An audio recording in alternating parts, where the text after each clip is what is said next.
Hello अस्सलाम वालेकुम। जैसे कि हमारा लेक्चर नंबर 2 है, हमारा चैप्टर नंबर 5 केमिकल रिएक्शन का। जैसे कि हमने केमिकल रिएक्शन का इंट्रोडक्शन पढ़ा और उसकी एप्लीकेशंस भी पढ़ी कि केमिकल रिएक्शंस होते क्या हैं। हम कहते हैं कि कोई भी सिंपल केमिकल चेंज आए अगर किसी भी सब्सटेंस में, वो केमिकल रिएक्शन है। उसकी एप्लीकेशंस हमने पहले से डिस्कस कर रखी हैं, जैसे कि फोटोसिंथेसिस हो गई, रेस्पिरेशन हो गई, बर्निंग ऑफ कोल, इस तरह से। आज हम जो डिस्कस करेंगे वो law of conservation of mass. Law of conservation of mass एक इम्पोर्टेंट लॉ है केमिस्ट्री के हिसाब से। 1789 पे केमिस्ट एंटनी लीवेजर ने, जिसे हम मॉडर्न केमिस्ट्री के फादर कहते हैं, इस लॉ को पुट इन फॉर्म में लाया था। इस लॉ की स्टेटमेंट ये कहती है कि जो मास होता है वो कभी ख़त्म नहीं हो सकता, वो बस अपनी शक्ल चेंज करता है। यानी कि जो मादा है वो अपनी शक्ल चेंज करता है एक सब्सटेंस से दूसरे सब्सटेंस से, या एक फॉर्म से दूसरे फॉर्म से। यानी कि सॉलिड से लिक्विड से गैस हो सकता है, लेकिन मुकम्मल तौर पे ख़त्म नहीं हो सकता। और इन अदर वर्ड्स पे केमिस्ट्री के पॉइंट ऑफ व्यू से अगर से समझना चाहें तो आप ये कह सकते हैं कि जो रिएक्टेंट्स और प्रोडक्ट्स होते हैं किसी भी केमिकल रिएक्शन में, वो हमेशा कांस्टेंट ही होते हैं, उनमें कोई इतनी चेंजिंग नहीं आती। इसलिए हम यहाँ पे एक छोटा सा एग्जांपल ले रहे हैं। जैसे कि हम कह रहे हैं कि जो वाटर मॉलिक्यूल है वो कैसे बनते हैं।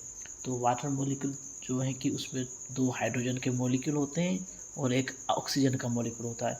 जो हाइड्रोजन के मॉलिक्यूल और एक ऑक्सीजन का मॉलिक्यूल मिलके जो है वो वाटर बनाता है। अभी हाइड्रोजन का एटॉमिक नंबर 1 है, 2 इस तरफ से 4 हो गए, और ऑक्सीजन के 2 मॉलिक्यूल से यानी O2 यानी कि 16 16 32 एक तरफ से हो गए, इस तरफ से दूसरी तरफ से 2H2O यानी कि 18 ऑक्सीजन के 1 है, उसके 2 करके ये दोनों जो है 36 36 एटॉमिक नंबर इनके 36 36 इनका एटॉमिक जो मास है वो बराबर हो जाएगा। इस तरह से हम कहते हैं कि लॉ ऑफ कंजर्वेशन मास जो है वो वैलिड है। उसके बाद हम यहाँ पे टाइप्स ऑफ केमिकल रिएक्शंस पढ़ते हैं। केमिकल रिएक्शंस मुख्तलिफ टाइप के होते हैं, वो डिपेंड करता है कि प्रोडक्ट्स और रिएक्टेंट्स के ऊपर। यहाँ पे हम सिर्फ 2 ही डिस्कस करेंगे, जिसमें हमारा पहला जो है वो एडिशन। हम एडिशन रिएक्शन को कॉम्बिनेशन रिएक्शन भी कहते हैं, क्योंकि इसमें क्या होता है कि 2 रिएक्टेंट्स आपस में कंबाइन होकर एक नया प्रोडक्ट बनाते हैं या एक नया सब्सटेंस बनाते हैं, इसलिए इसे एडिशन रिएक्शन के अलावा इसे कॉम्बिनेशन रिएक्शन भी कहा जाता है। अब कॉम्बिनेशन रिएक्शन का यहाँ पे हम एक छोटा सा मिसाल ले रहे हैं। जैसे कि अगर हम हाइड्रोजन के 2 मॉलिक्यूल उठाएं और क्लोरीन के 2 मॉलिक्यूल उठाएं और उन पर रिएक्शन करें, तो ये सिंपल हाइड्रोक्लोराइड या हाइड्रोजन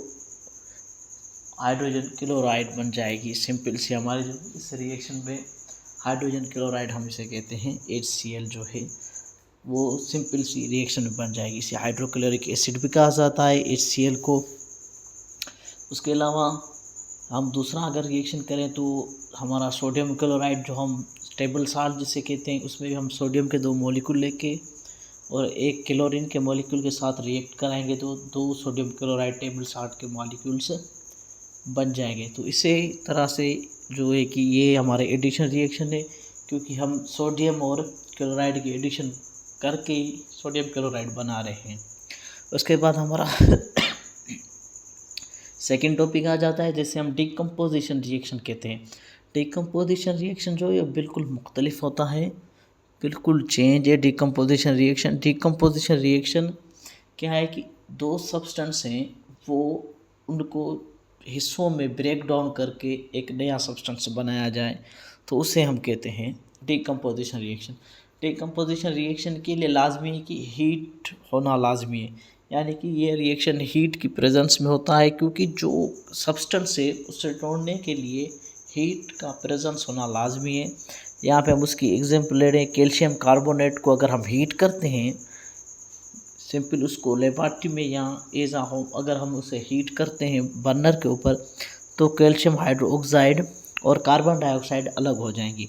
तो कार्बन डाइऑक्साइड और कैल्शियम डाइऑक्साइड जो बनी, ये तो हमारी प्रोडक्ट बनी किससे? कैल्शियम कार्बोनेट से। कैल्शियम कार्बोनेट क्या था? एक ज्वाइंट बड़ा सब्सटेंस था, उसे हमने ब्रेक डाउन किया 2 सब्सटेंस से। इसके अलावा इसकी और भी बहुत मिसालें डिकम्पोजिशन रिएक्शन में, अभी हम आगे इसकी डिस्कस करेंगे नेक्स्ट लेक्चर पे। एंडोथर्मिक और एक्सोथर्मिक रिएक्शंस क्या होते हैं। Thank you.